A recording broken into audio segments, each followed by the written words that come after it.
Assalamualaikum warahmatullahi wabarakatuh. Waalaikumsalam warahmatullahi wabarakatuh. Alhamdulillahirabbil alamin wassalatu wassalamu ala asyrofil anbiya'i wal mursalin wa ala alihi washabbihi ajmain. Asyhadu an la ilaha illallah wa asyhadu anna Muhammadan abduhu wa rasuluhu alladzi la nabiyya wa la rasula ba'dah. Alhamdulillah, puji syukur kita panjatkan hanya kepada Allah. Shalawat dan salam kita sampaikan pada baginda Rasulullah Shallallahu Alaihi Wasallam, keluarga, sahabat dan juga umatnya kita semua hingga akhir zaman. Amin ya Allah ya Rabbal Alamin. Alhamdulillah, sahabat-sahabat rahmatullah, Bapak Ibu sekalian di ruang Zoom maupun juga di YouTube. Alhamdulillah kita pada kesempatan pagi hari ini bisa kembali bertemu dan isunya masih tetap yang panas ya, terkait dengan situasi dan kondisi yang terakhir ya, yang kita bisa update di saudara-saudara kita ya, yang ada di Rempang ya, di Batam ya, Kepulauan Riau ya. Jadi kemarin saya kira tadi sudah disampaikan ya, sudah dibahas dari aspek ekonomi begitu ya, dengan judul Republik Investasi gitu ya. Jadi siapa yang untung, siapa yang buntung kita sudah bisa simpulkan. Kemarin juga dari aspek hukum ya sudah kita bahas gitu ya, bagaimana konflik yang kemudian terjadi, dan hari ini saya akan coba update kembali gitu ya, saudara-saudara kita di sana. Saya juga dapat komunikasi ya dari teman-teman saudara-saudara kita yang ada di Kepulauan Riau khususnya ya, di Rempang sendiri khususnya.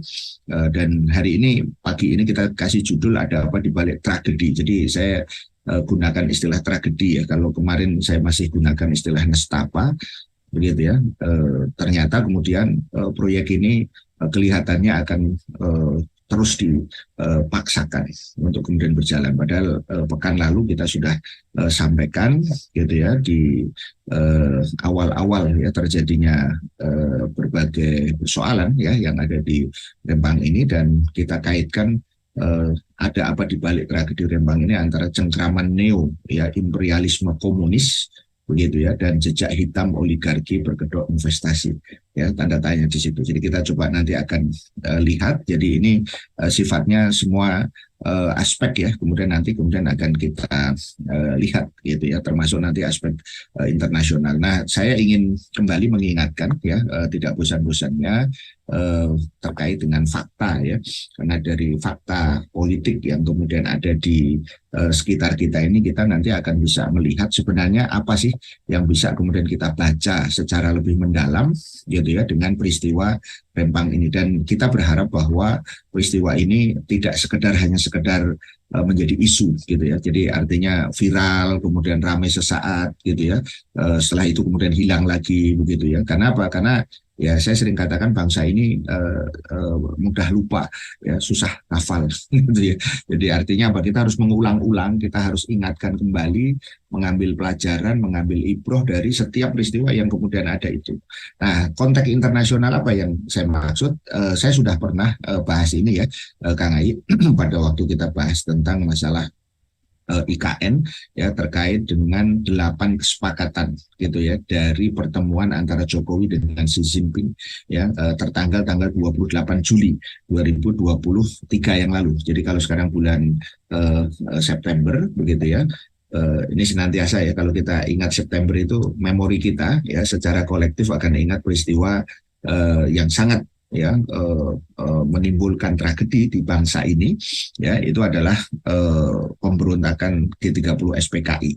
Jelas itu ada kaitannya dengan komunis. Dan hari ini Kang Ai, kita juga sudah masuk bulan Rabiul Awal ya, bulan dari sisi hijriah yang kita juga perlu nanti ambil ibroh ya dari momen yang kemudian terjadi tadi. Jadi apa yang saya ingin ingatkan dengan 8 kesepakatan ya, bahwa ini peristiwa yang terkait dengan Rempang ini tidak boleh dilepaskan begitu saja dengan konteks internasionalnya. Jadi kita lihat bahwa setelah melakukan pertemuan bilateral ya di Chengdu ya, Cina tanggal 27 dan 28 Juli, berarti Juli ya Agustus September ini peristiwanya cepat sekali begitu ya. Jadi intinya adalah bahwa undangan yang di Chengdu ini adalah terkait dengan 10 tahun kemitraan strategis komprehensif gitu ya antara Indonesia dan Cina begitu ya. Dan di situ kemudian dibuat kesepakatan-kesepakatan. Nah, apa kesepakatannya? Saya ingin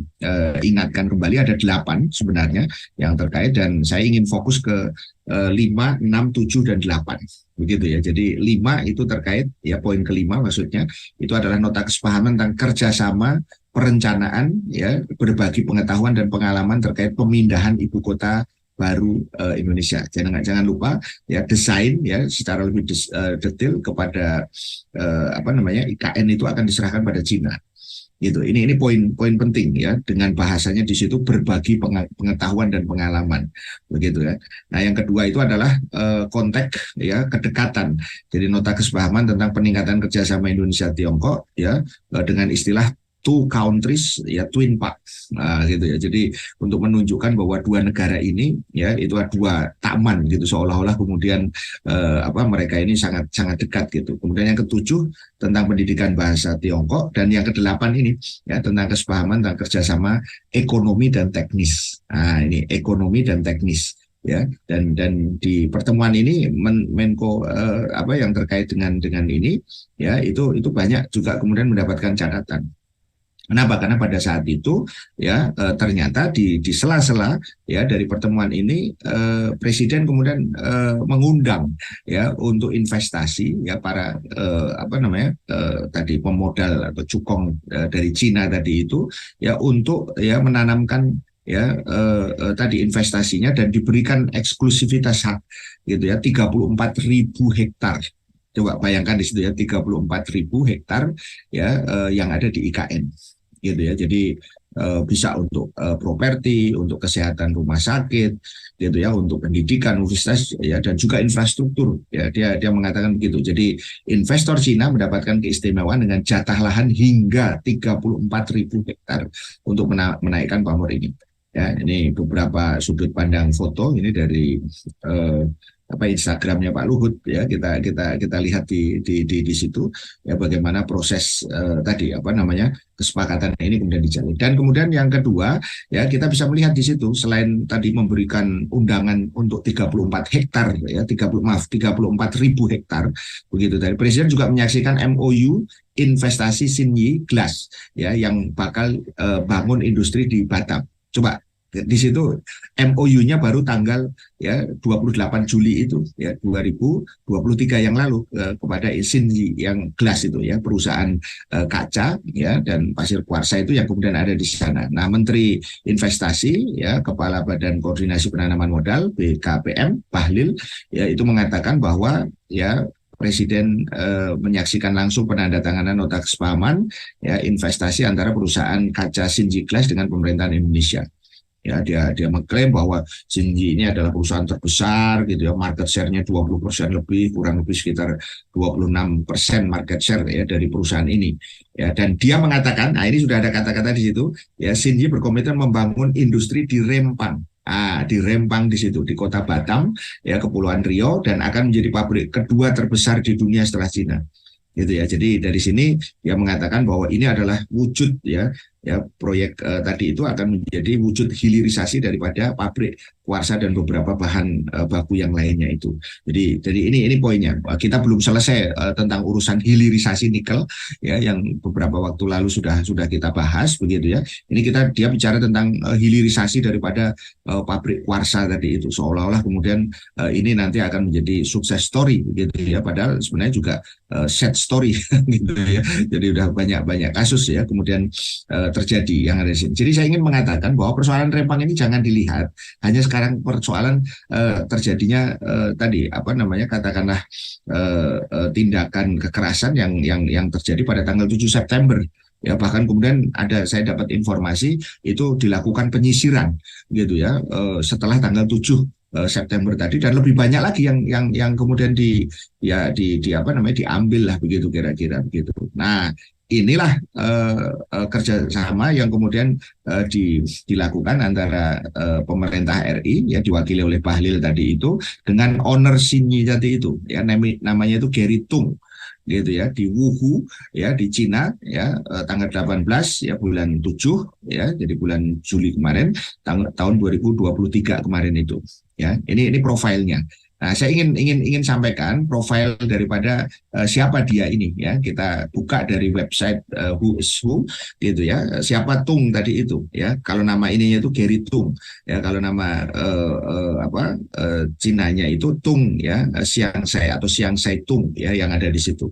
Ya dia itu ternyata kita bisa lihat di sini ini CEO-nya dia ya Xinyi Glass Holding ya, termasuk dia di sini adalah member ya daripada kemudian komite nasional yang terkait dengan Partai Komunis Cina gitu. Jadi dia punya hubungan gitu ya dengan Partai Komunis Cina dan dia bahkan menjadi anggota di situ. Artinya membernya itu di situ ya itu adalah dalam konteks skala nasional gitu. Artinya dia bukan tokoh yang ecek-ecek. Dia pasti punya kemudian akses ya dalam konteks politik ya khususnya dalam konteks partai politik komunis ya yang ada di Cina. Jadi ini penting kita garis bawahi bahwa kepentingannya tidak mungkin hanya sekedar persoalan bisnis saja. Dan di dalam satu katakanlah tadi berita itu digambarkan ini saya kutipkan dari salah satu media bahwa banyak kemudian orang yang mengkritisi terkait dengan keberadaan tadi Xinyi ini dalam konteks sebagai ancaman daripada keamanan ya secara nasional begitu ya. Jadi ini yang harus kemudian juga diwaspadai baik termasuk juga terkait dengan masalah persoalan lingkungan begitu ya. Jadi bukan hanya sekedar persoalan yang menyangkut masalah ekonominya ansih, tapi juga kemudian terkait dengan persoalan lingkungan ya yang kemudian dikritisi oleh banyak pihak. Jadi banyak pihak kemudian mengkritisi lebih lanjut tadi tentang investasi yang nilainya tadi itu 175 triliun ya katanya itu. Nah, apa yang menjadi kekhawatiran banyak pengamat bahwa Cina ingin penerus ya dari presiden ini tetap menjadi boneka, maksudnya dalam konteks ya kendali gitu ya, sehingga dari sini kita bisa melihat keberadaan perusahaan kaca ini ya Xinyi International ini juga tidak sekedar persoalan masalah investasi semata-mata ya, termasuk tadi kita ingatkan kembali tentang menyerahkan desain IKN tadi ke Cina tadi itu ya, terkait juga nanti kita ingatkan keterlibatan Cina di dalam proyek kereta cepat ya yang sekarang ini sedang kondisikan gitu ya, seolah-olah nanti ini akan memberikan banyak hal ya kebaikan begitu kan, sementara orang lupa bahwa kereta cepat tersebut tiketnya itu disubsidi gitu ya. Kalau disubsidi apa maksudnya? Berarti kemudian dari APBN. Kalau dari APBN itu artinya apa? Berarti dari masyarakat begitu ya, yang dulu ya digembar-gemborkan itu adalah tidak ada kaitannya dengan beban rakyat karena B2B, karena bisnis to bisnis. Tapi itulah janji tinggal janji begitu ya, dengan kasus kereta cepat, kemudian disusul juga dengan IKN yang tidak ada peminat begitu ya, yang sepi dari peminat, sampai kemudian akhirnya undang-undang IKN direvisi baru Januari kemarin, direvisi lagi gitu ya, seperti juga kemudian undang-undang yang terkait dengan Ciptaker tadi itu gitu ya. Jadi dari sini kita bisa melihat bahwa persoalan Rempang ini tidak hanya sekedar persoalan di Rempang ansih, tapi juga terkait dengan investasi-investasi Cina yang lain, termasuk kemudian di kasus kereta cepat maupun IKN itu sendiri. Ya, ini ya yang kita ini kan, dan ini juga terkait dengan bagaimana kemudian presiden itu juga kemudian melakukan marketing gitu, kalau bahasa ininya gitu ya, terkait dengan IKN Nusantara di Singapura sebelumnya. Jadi kalau tadi Cina itu semacam langkah terakhir begitu ya, karena yang lain masih banyak meragukan begitu ya. Di Singapura ya presiden juga konon katanya menyiapkan 300 paket investasi senilai 2,6 ya miliar ya US dollar Ya, ini Singapura kita bisa lihat di situ ya ada 130 delegasi yang kemudian diundang untuk mengunjungi IKN. Ini juga jangan dilupakan antara IKN dengan keberadaan Rempang Batam tadi itu. Ya, kemudian banyak pengamat juga mengingatkan ya bahwa pidato mengobral IKN di Singapura itu sudah menunjukkan bahwa presiden kehilangan sense of reality gitu ya. Jadi undangan daripada para investor tadi ini jelas-jelas juga harus disikapi. Karena apa? Karena Singapura dan Cina ya itu adalah pemberi hutang luar negeri yang boleh dibilang sangat besar. Singapura nomor satu ya. Jadi kalau kita lihat dari data, Singapura itu sudah memberikan hutang luar negeri lebih dari 933 triliun. Cina itu 300 triliun lebih. Dan yang menarik, angka hutang luar negeri Indonesia ke Cina itu naik ya sekitar 474%. Ya, 474% dalam 10 tahun terakhir. Artinya memang ada tren ya kenaikan yang sangat signifikan ya yang ada di situ gitu ya. Dan kemudian kita lihat berikutnya ya ada 8 konglomerat ya RI. Kalau tadi dari luar negeri ya Cina dan Singapura, ini kemudian adalah 8 konglomerat ya dari dalam negeri siap membangun IKN tadi ini. Nah, ini petanya kira-kira begini begitu ya.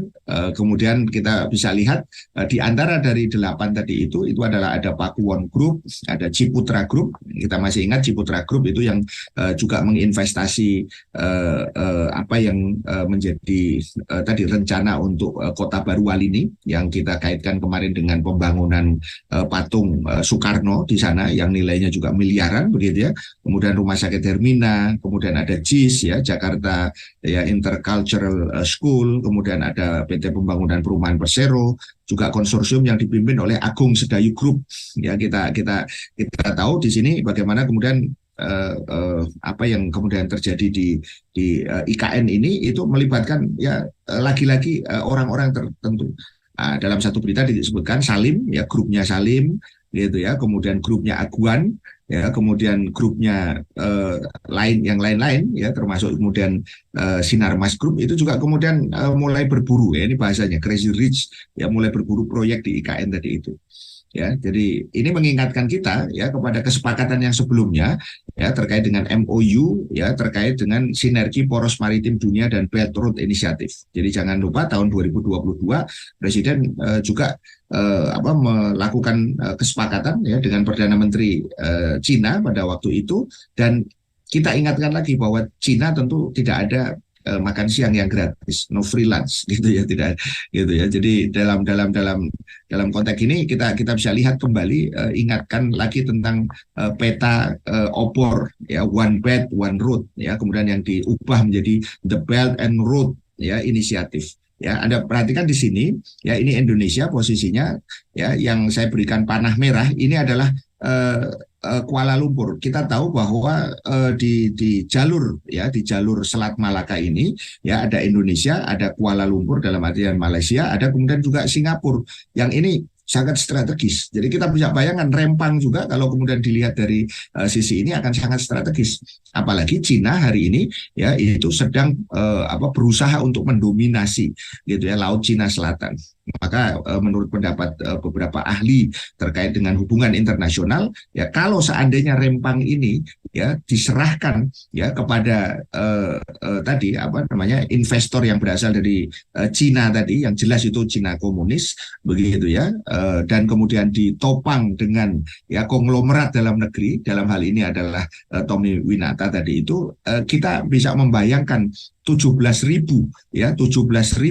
hektar ya yang ada kemudian di Pulau Rempang ini, itu akan menjadi ya wilayah yang dikuasai oleh dua pihak ini, khususnya dalam skala internasional itu adalah tadi pihak Xinyi tadi itu, dan kemudian dari sisi dalam negeri adalah grupnya Tommy Winata tadi itu gitu. Jadi dari sini kita bisa melihat bahwa ini tidak main-main. Karena apa? Karena Cina juga sedang dalam konflik di Laut Cina Selatan. Ini Laut Cina Selatan ini yang ada, saya perlihatkan kursornya ini di sini. Sementara di sini adalah Selat Malaka.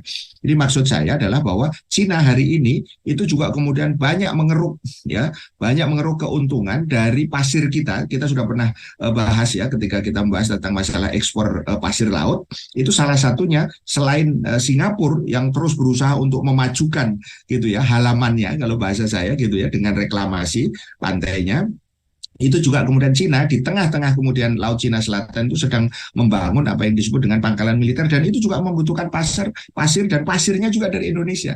Coba bayangkan kalau kemudian ini kita lihat itu tentu tidak merupakan hal yang kebetulan kalau kemudian Rempang itu menjadi titik yang kemudian diincar ya, bahkan Bahlil itu kemudian mengatakan bahwa itu adalah semacam harta karun begitu ya, harta karun yang diincar oleh negara-negara yang lain. Ya, kita tidak tahu sebenarnya untuk apa ya ini semua, apakah benar untuk kemudian tadi konteks internasional itu untuk kesejahteraan. Nah, konteks nasionalnya bagaimana? Ya, kita ingatkan lagi ini Pulau Rempang yang ada di sini ya, itu sudah berhadapan-hadapan dengan Singapura ini yang ada di sini. Dia masuk wilayah kota Batamnya dan kemudian masuk ke pulauan atau ke provinsi Kepulauan Riau ya. Jadi dekat dengan pantai laut Cina Selatan. Ya, jadi di sini Laut Cina Selatannya posisinya ya, dan kemudian ini secara lebih jelas lagi posisinya Pulau Rempang. Nah, ini luasnya 16.583 ya hektar. Jadi konsesi yang 17.000 itu plus minus ya, tidak hanya kemudian di Rempang saja, tapi juga kemudian di luar itu ya. Kemudian penduduknya itu ada sekitar 7.512 gitu ya. Di situ ada yang masuk wilayah Rempang KT, di sini ada kemudian ada Sembulang ya yang ada di sini. Ini pulau ininya jelas ya yang ada di sini. Ya, kemudian kita bisa lihat, kita ingatkan kembali bahwa duduk perkara dari polemik yang kemudian terjadi, ya itu intinya ya 7.000 sampai 10.000 warga itu terancam digusur. Ya, tanggal 20 ini menurut informasi yang terbaru ya itu adalah batas terakhir pendataan. Gitu ya, pendataan siapa yang mau kemudian, kalau bahasa sarkasnya itu gitu ya, ya siapa yang mau digusur gitu. Jadi maksudnya direlokasi tadi itu gitu ya. Dengan relokasinya sendiri juga dikabarkan itu masih hutan. Jadi belum ada apapun yang terkait dengan ini. Jadi dari sini kita bisa melihat bagaimana kemudian proses ini memang benar-benar merupakan tragedi.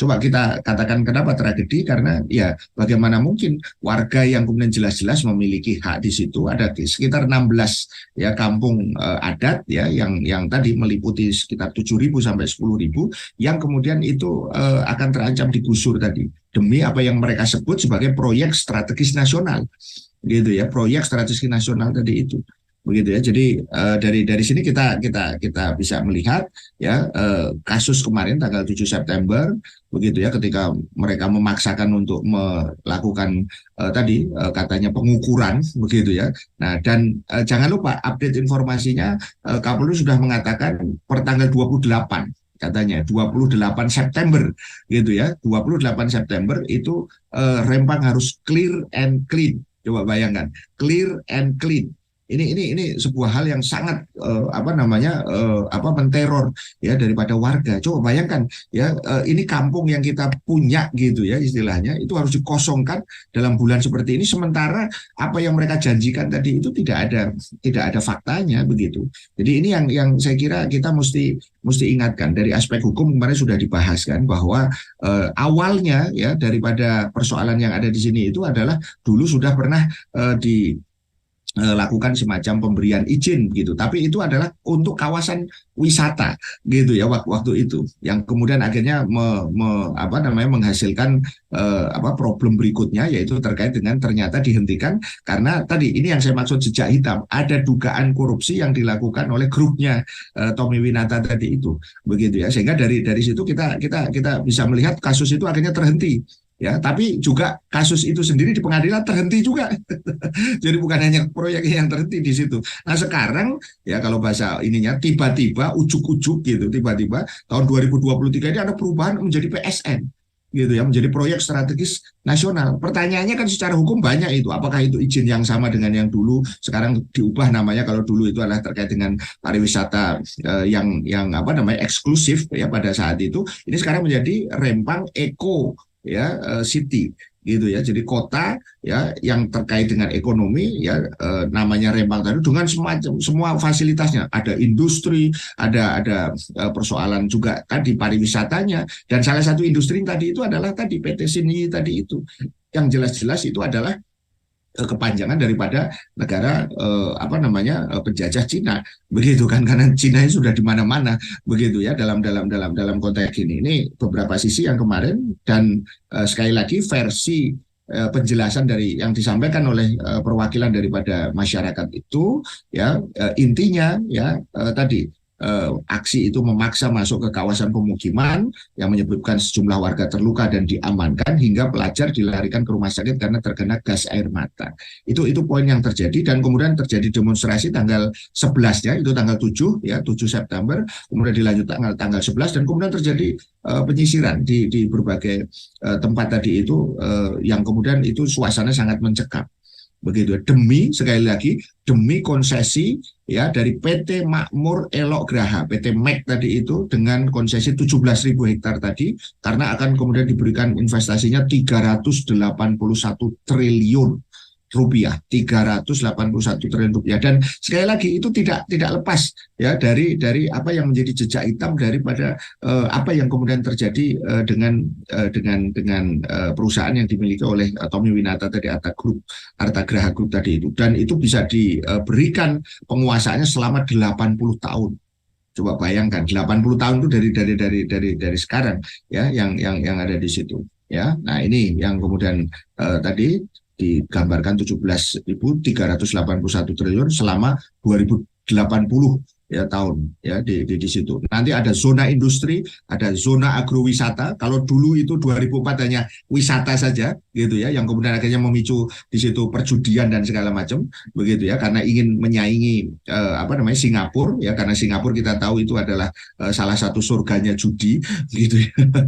Itu ya, baik di Marina apa namanya Beach, kemudian ada di situ Pulau Sentosa dan seterusnya, zona pemukiman dan komersial, zona pariwisata, zona hutan dan pembangkit listrik tenaga surya, zona marga satwa dan alam, zona cagar budaya. Jadi zona pemukiman dan komersial kita sudah bisa membayangkan apakah kemudian penduduk yang di sana, kan ini sudah dikelirkan, sudah dikelinkan katanya rencananya nanti itu. Makanya kita berharap ini tidak akan terjadi begitu ya. Tentu yang mungkin di sana kan orang-orang yang baru begitu. Pertanyaannya, yang kemudian mampu untuk membeli kalau di sana nanti dibuat pemukiman siapa? Ya tentu orang-orang yang berduit. Pertanyaannya, siapa orang-orang yang berduit itu? Ya nggak mungkin lah pribumi yang ada di situ, begitu ya. Jadi kita bisa bayangkan kalau kemudian nanti investor itu datang tadi dari apa namanya Cina, kemudian juga dari apa Singapura sendiri nanti, misalnya gitu, itu akan menjadi kawasan yang menjadi asing bagi umat atau rakyat yang ada di sana tadi itu. Jadi ini penting untuk kemudian diingatkan tadi. Nah, ini peran daripada Tommy Winata tadi dalam investasi Cina di Pulau Rempang tadi, nilainya 381 ya, ini mega proyeknya, dan ini sudah dilegalisasi ya, diluncurkannya tanggal 12 ya apa namanya bulan April ya 2023 tadi, yang kemudian konon tertunda tadi itu ya, padahal sebenarnya itu masih banyak masalah secara hukum tadi itu, dan secara politis juga kita menjadi ragu apakah ini memang persoalan hanya sekedar ekonomi ya, dan jawabannya tidak begitu ya, walaupun tadi katanya akan menyerap sekian ya ratus ribu orang dan seterusnya begitu ya. Karena apa? Karena ya ini sudah di backup oleh pemerintah pusat. Ada satu media yang kemudian menuliskan ya, tangan Jakarta yang ada di Rempang. Nah, itu menarik itu ada ini. Jadi memang ada campur tangan orang-orang pusat ini begitu ya, terkait dengan penetapan daripada Rempang ini menjadi tadi proyek strategis nasional tadi itu.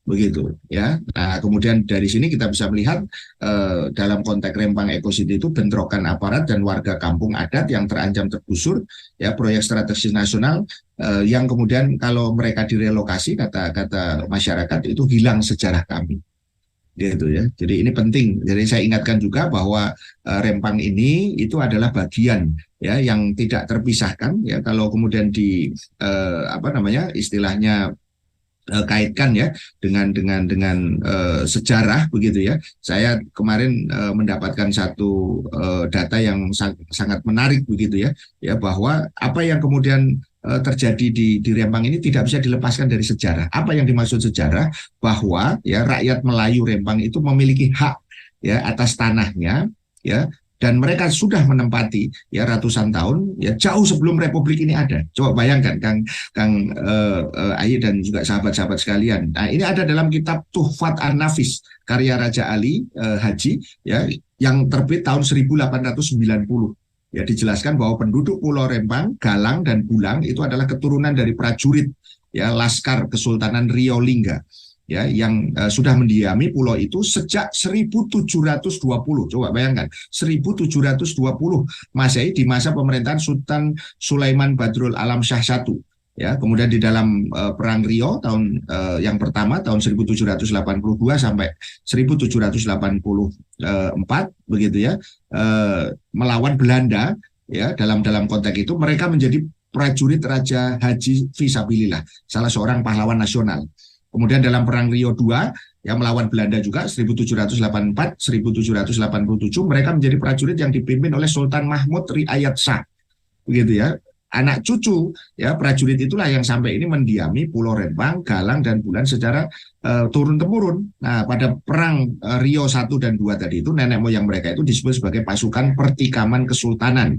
Hal ini diungkapkan juga dalam sejumlah arsip ya di dalam kolonial ya Belanda ya yang diantaranya itu adalah judulnya ya Verslavan en Bisuk an ya orang darat ya Van Rempang 4 Februari 1930.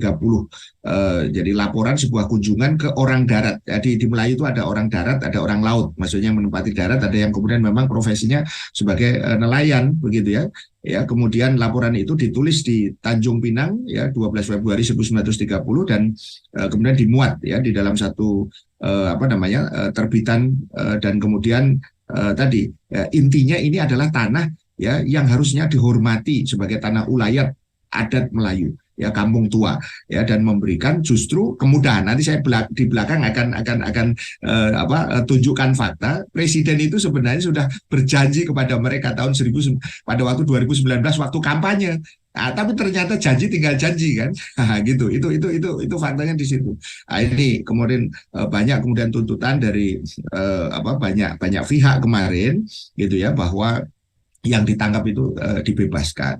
Yang ditangkap ini bukan hanya pada tanggal 7 saja, tapi juga kemudian disisir ternyata ya setelah kemudian kejadian tanggal 11 ya 11 September yang ada di situ ya tidak kurang dari sahabat-sahabat kita yang ada di Muhammadiyah ya kemudian yang ada dari Nahdlatul Ulama, kemudian juga dari petinggi dari MUI ya bahkan kemudian ada cerita ya sahabat UAS ya sahabat Ustadz Abdul Somad yang memberikan support logistik ya untuk warga Rempang di sana itu juga kemudian diperiksa oleh polisi begitu ya gara-gara ini saya kira kita dihadapkan sebuah teror yang sangat luar biasa begitu ya di negeri di tanah mereka sendiri yang sekali lagi secara sejarah itu sah ya sebagai tanah adat atau tanah ulayat tadi itu dan peta konflik agraria ini saya juga kaitkan dalam konteks dalam negeri ini sering terjadi ketika tanah itu dimiliki itu kemudian digusur begitu ya demi gitu ya demi apa ya demi investasi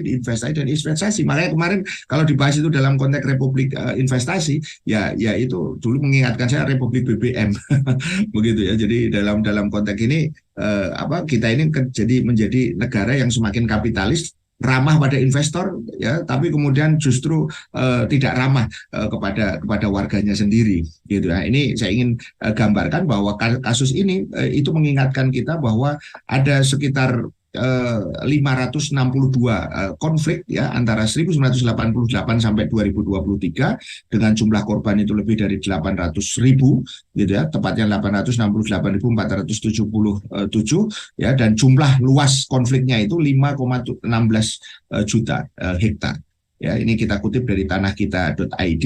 Di sini ada sebarannya. begitu ya. Jadi dari 562 kasus tadi itu dengan berbagai varian ya masalah yang ada di situ. Jadi kita ingatkan juga bahwa kasus-kasus Rempang ini juga tidak bisa dilepaskan seperti kasus Wadas kemarin. Bahkan yang terakhir ini ada dari Gili Trawangan di Lombok ya, Nusa Tenggara Barat, yang juga kemudian mempersoalkan itu. Ya sebelumnya lagi sudah kita tahu ada Morowali dan yang lainnya yang ada di situ. Nah, maka kita ingatkan kembali tentang analisis mikro. Sebelumnya saya ingatkan, nah ini ucapan yang kemudian begitu luar biasa tanda kutip begitu ya. Ini diucapkan oleh Pak Luhut ya, dia mengatakan akan mengancam membuldoser orang yang halang-halangi investasi ke RI ya. Saya sudah tanyakan kepada ahli bahasa ya, ancaman dengan menggunakan kata pilihannya itu, diksinya itu bulldozer itu sangat luar biasa ya, dalam pengertian sangat-sangat negatif begitu kan, yang ada di sini. Bagaimana mungkin seorang pejabat publik mengatakan seperti itu begitu kan kepada rakyatnya begitu ya, demi kemudian investasi yang begitu diharap-harap. Dia memang menteri investasi tapi tidak seperti itu dong caranya. Apalagi yang menteri Panglima ini ya, kemarin yang paling lebih viral gitu ya, karena memerintahkan untuk memiting warga Rempang ya, dan 1 lawan 1. Jadi kalau mereka ada 1.000, kita turunkan 1.000 ya, dipiting satu-satu gitu. Jadi ini bahasa-bahasa yang menurut saya sangat-sangat membuat tidak nyaman ya, bahasa-bahasa yang menteror begitu ya. Walaupun Luhut tadi itu konteksnya tahun 2022 itu berarti mencakup umum semua investasi termasuk kemudian apa yang terjadi di Rempang tadi. Sementara pernyataan Panglima ini walaupun terus kemudian sudah di tanda kutip disarah gitu ya oleh Kapus Pennya, tapi menurut saya itu tidak pernah bisa menghilangkan ucapan yang sudah muncul dari seorang yang katanya bintang 4 begitu ya, yang ada di situ. Jadi apa yang saya ingin katakan, ini cermin kezoliman dari rezim otoriter begitu ya. Ya, jadi dengan apa yang dilakukan dengan mengerahkan polisi, memberi tenggat waktu sampai tanggal 28 sementara persoalannya belum selesai begitu ya. Ya, jadi ini sebuah hal yang sangat-sangat kemudian membuat kita semakin prihatin, karena apa? Di mana kalau gitu rasa keadilan? Ya bukankan presiden di sana tahun 2019 itu konon ya, 2014 juga konon itu menang di sana setelah memberi janji-janji. Apakah rakyat di sana kenyang dengan janji begitu ya? Dan yang kedua, pembangunan itu harus berpihak pada rakyat, bukan segelintir oligark ya. Dalam konteks sistem oligarki, oligark itu orangnya, cupong kapitalis tadi itu gitu ya. Analisis makronya bagaimana? Saya berkali-kali sampaikan, pekan lalu saya sudah ingatkan kembali tentang apa kegagalan kapitalisme dalam mensejahterakan rakyat. Dan yang kedua, dominasi kapitalis ya, yang mencerminkan negara ini sudah berubah menjadi negara apa yang disebut dengan korporatokrasi tadi itu. Ya, inilah yang kemudian saya ingin ingatkan bahwa di balik tragedi ya Rempang ini ya, itu ada cengkeraman dari luar negeri tadi, dari neo imperialis, penjajahan baru dari negara-negara yang dalam hal ini asing ya, itu kita kaitkan dengan Barat, asing itu kaitannya dengan Cina, dan ini Cina komunis kan udah jelas itu. Ya, sementara dari dalam negeri itu ada kemudian sejumlah pihak tadi yang juga jelas-jelas dia menguasai ya, mereka itu adalah cukong-cukong kapitalis tadi itu ya, dalam konteks ini grupnya tadi Tommy Winata tadi itu ya. Jadi dari sini kita bisa melihat ya, negara korporatokrasi tadi itu, negara korporasi atau korporatokrasi tadi itu menjadikan negara sebagai instrumen kepentingan bisnis. Keputusan politik itu mengabdi kepada pemilik modal. Kurang apa lagi gitu ya. Gitu. Jadi dalam konteks ini kurang kejam apalagi, kurang zolim apalagi kalau ini kemudian terjadi antara kapitalis di satu sisi, politikus di sisi yang lain, mereka akhirnya saling bersekongkol gitu ya. Dalam konteks ini tentu arahnya adalah pada rakyat, maka rakyatnya akan terzolimi, itu udah jelas ya, kehancuran, fasad ya. Saya kemarin dalam satu diskusi saya sampaikan bahwa kekerasan langsung yang terjadi itu merupakan bagian dari jenis kekerasan yang terjadi di dalam kasus-kasus tanah maupun kasus-kasus konflik rakyat secara umum gitu ya. Jadi kalau kita bayangkan kekerasan pikiran ya, itu kemudian mengawali apa yang terjadi dengan kekerasan struktural. Struktural itu artinya nanti kebijakan, dan itu nanti akan memicu juga kekerasan langsung Jadi kalau saya gambarkan secara sederhana, kekerasan tadi, cara berpikir dalam arti sekuler radikal tadi dari rezim gitu ya, itu kemudian akhirnya menelurkan kebijakan-kebijakan yang keras juga gitu ya, yang tadi, yang zolim tadi itu. Kalau yang kita maksud tadi itu ada undang-undang Citaker, ada undang-undang Minerba, ada undang-undang kesehatan begitu ya, dan termasuk penetapan PSN ini gitu ya, itu adalah sebuah kebijakan yang radikal sebenarnya ya, radikal dalam pengertian tadi mendukung sekularisasi tadi itu ya, datangnya pemodal yang justru tadi apa namanya zolim tadi itu ya. Jadi saya ingin ingatkan bahwa tidak ada hal yang lebih buruk daripada ketika seorang penguasa itu kemudian tadi menzolimi rakyatnya tadi itu. Maka dari situ kehancuran, kefasahan ini yang tadi menuntut ya agar kita semua senantiasa menyadari bahwa kita hari ini tidak sedang baik-baik saja. Nah, disitulah kemudian peran dari dakwah itu kemudian harus kemudian ini. Nah, ini yang saya ingin gambarkan untuk kesekian kalinya, cengkeraman oligarki, ya asing dan asing tadi itu. Satu sisi ini oligark, ini pemerintahnya, ini adalah rakyat. Dapat apa rakyat Rempang? Pertanyaannya itu.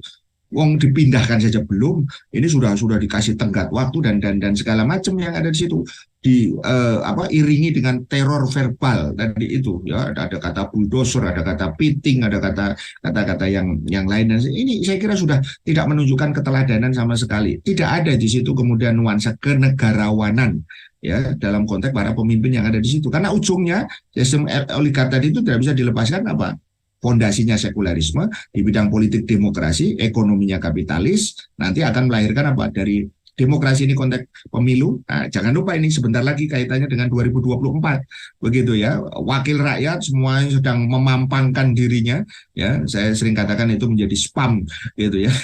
Baik spam secara elektronik maupun secara apa namanya visual begitu ya, untuk kemudian menjadi eksekutif tadi itu, dan lagi-lagi melahirkan undang-undang kebijakan tadi itu ya. Undang-undangnya kita udah lihat di Ciptaker, di kesehatan itu sangat-sangat memberi karpet merah kepada para pemilik modal, karena kapitalis ada di sini ya, pemilik modal ya, termasuk ya asing-asing tadi itu, dia apa, menyandang dana, memberikan dana untuk iklan dan lain-lain, dan ini ujungnya mereka kebijakan itu adalah mengabdi kepada kepentingan pemilik modal dan asing tadi itu. Jadi saya ingatkan, kita tidak sedang baik-baik saja ya, termasuk contoh kasus dalam konteks Rempang ini. Secara makro kita sudah lebih dari 7.800 triliun hutang luar negeri. Jangan lupa, ini jangan dianggap sepele gitu ya, bunganya saja sudah lebih dari 300 triliun ya. Tiap tahun kita kemudian hutang gitu ya, yang itu berbasiskan riba ya. Per 2021 saja kita hutang lebih dari 1.000 triliun. Tahun 2023 ini kemarin kita lebih dari 500 sampai 600 triliun, dan itu bunga berbunga.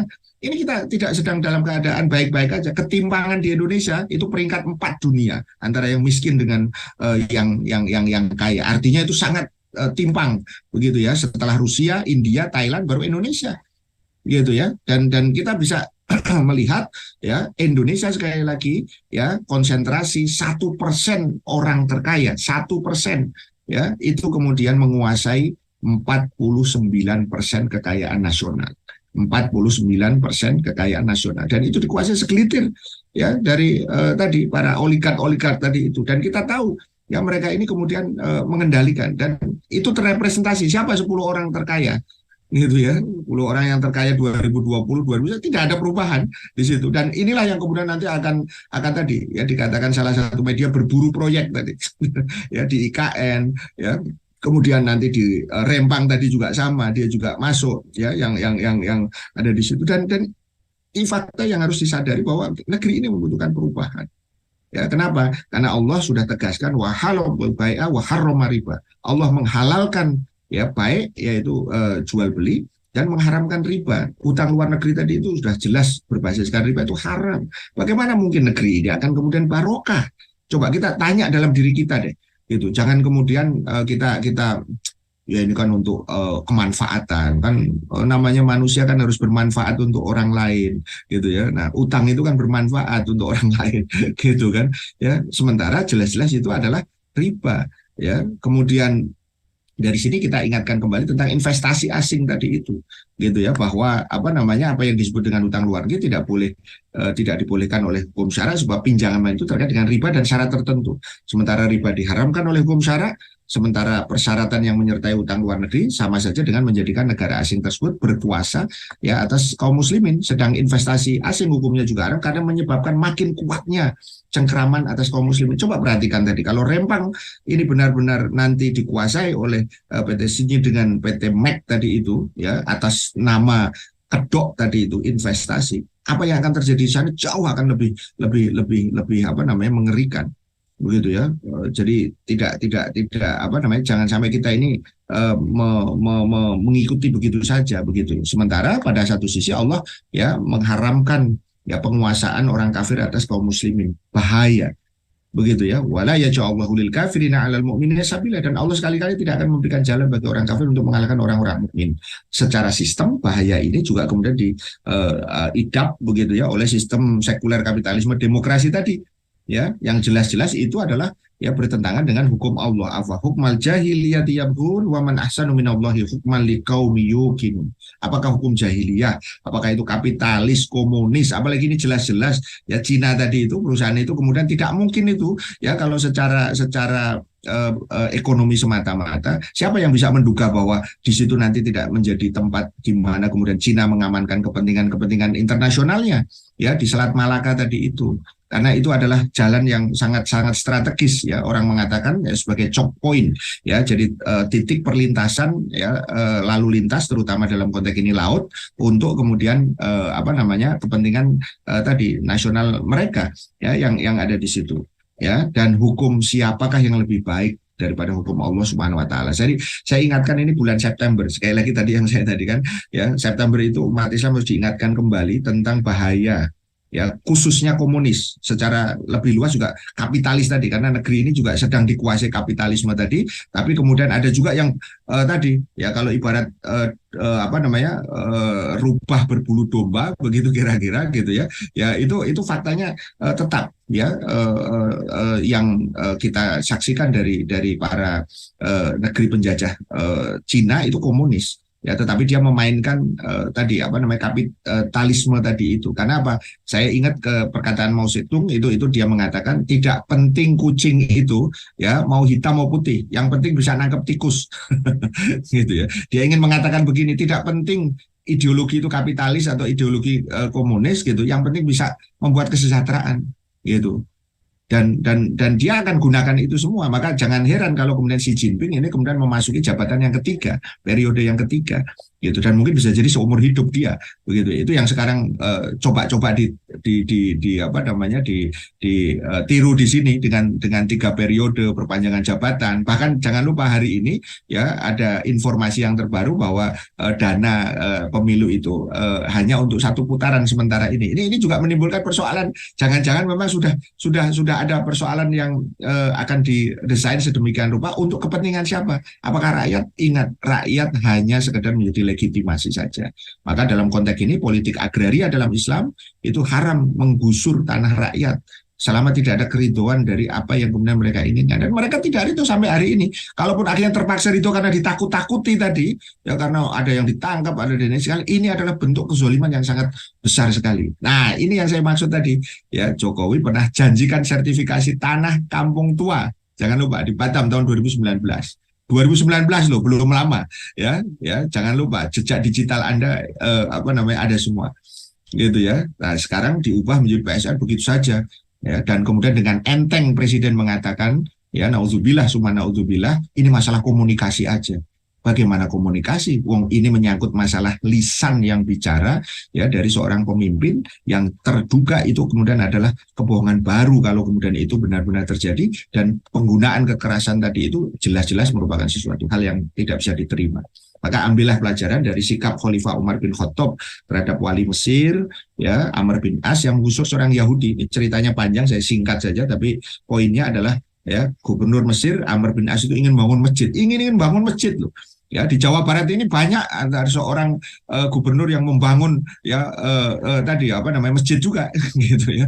Ya, tapi pada saat yang sama dia mengizinkan pembangunan patung gitu. Ya, itu kalau tidak segera dihentikan, insya Allah pahalanya akan hancur ya karena apa namanya membangun masjid diikuti dengan membangun patung-patung yang diharamkan oleh Islam tadi itu gitu. Nah, intinya Gubernur bin As tadi itu ya apa namanya menawarkan ya untuk menjual apa si pemilik Yahudi tadi itu, tapi tidak mau.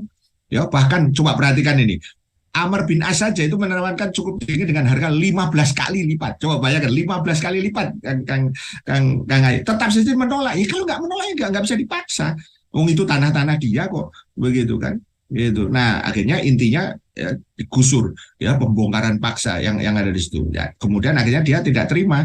Akhirnya dia minta keadilan pada Khalifah Umar bin ya tanya ngapain kamu jauh-jauh sini gitu ya.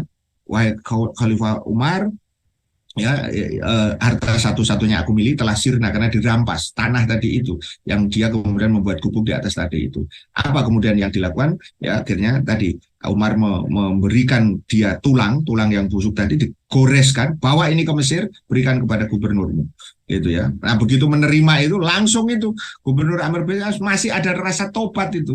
Ya, akhirnya kemudian bongkar masjid itu. Gitu. Nah, kemudian dia mengatakan tunggu gitu. Maaf Tuhan, kenapa kemudian apa namanya menjadi begini gitu? Berasal dari apakah tulang ini? Apakah keistimewaan tulang ini sehingga Tuhan memutuskan untuk membongkar bangunan yang sangat mahal? Saya tidak ngerti gitu kan gitu. Nah, akhirnya dia jawab tulang ini adalah peringatan keras terhadap diriku dan tulang ini adalah ancaman dari Khalifah Umar bin Khattab. Artinya apapun pangkat dan kekuasaanmu ya pada suatu saat kamu akan bernasib seperti tulang ini karena itu bertindaklah adil itu lurus seperti huruf alif ya huruf pertama alif yang lurus tadi itu ya adil di atas dan adil ke bawah sebab kamu tidak kalau kamu tidak bertindak adil dan lurus seperti goresan ini maka khalifah tidak segan untuk memenggal kepala saya itu. Jadi harusnya itu presiden mengatakan siapa yang ngomongnya nggak benar bulldozer lah meeting lah gitu ya termasuk omongannya sendiri tadi ya yang dia lupa gitu ya. Ya kita ingatkan kembali gitu. Nah akhirnya apa Yahudi itu masuk Islam itu cobalah kemudian ini kita menjadi pelajaran gitu ya kalau tidak Allah akan memberikan kita satu peringatan lain lagi. Man min abdin istara'ahullahu ra'iyatan falam yahudha binasihatin ila lam yajid ra'ihatal jannah. Tidak ada seorang hamba yang diberi amanah rakyat oleh Allah lalu ia tidak memeliharanya dengan baik melainkan Allah tidak akan merasakannya padanya harumnya surga. Baunya saja tidak apalagi surganya. Naudzubillah. Begitu. Maka sebagai kesimpulan ada apa di balik ini semua? Ada cengkeraman tadi. Ya, neo-imperialisme komunis tadi itu dan jejak hitam dari oligark karena kasus-kasus yang sudah dilakukan sebelumnya tadi itu. Dan yang kedua ada kezaliman terhadap rakyat oleh penguasa dan pengusaha tadi itu. Maka implikasi politiknya saya ingatkan untuk sekian kalinya hentikan proyek nasional Rempang Eco City ini. Banyak orang yang mengatakan gini, apa mungkin Ustadz? Mungkin karena apa? Kita punya Allah. Ya, jangan kemudian kecil hati, jangan ragu-ragu dan seyogianya jangan memandang urusan Rempang ini urusannya orang Rempang saja, urusan orang-orang Melayu. Tidak, ini urusannya rakyat kita secara keseluruhan, termasuk kita yang ada di sini. Gitu ya. Ya, makanya apapun yang bisa kita lakukan ya mulai dari mengetuk pintu langit gitu ya dengan doa-doa ya zikir gitu ya dengan kemudian faktor hukum tadi atau aspek hukumnya ya silahkan ditemui tidak ada masalah. Kita bisa bantu dari sisi ini. Dan yang ketiga aspek politik ini adalah kita membentuk ya satu opini di tengah-tengah masyarakat ini ya bahwa memang ini tidak benar begitu harus dihentikan dan itu bisa dilakukan dengan apa dengan ngomong dengan lisan kita. Kemarin ada yang nanya gimana cara politik ngomong gitu ya jangan yang lain-lain sederhana aja gunakan lisan kita man ra'a minkum munkaran falyughayyir biyadihi kita tidak punya kekuasaan tadi kan maka fa'ilam yastati ya fabilisani dengan lisan dan jangan yang ketiga ya fa'ilam yastati fabiqalbi dengan hati yang mengingkari apa kenapa itu wazalika ta'ful iman kita ini tidak ingin iman kita ini lemah apalagi selemah-lemahnya maka kita punya lisan bicaralah gitu ya gunakan Islam dalam mensejahterakan ya rakyat ini sehingga apa ya keadilan yang sesungguhnya akan kemudian diinginkan. Saya kira itu dulu Kang Assalamualaikum warahmatullahi wabarakatuh.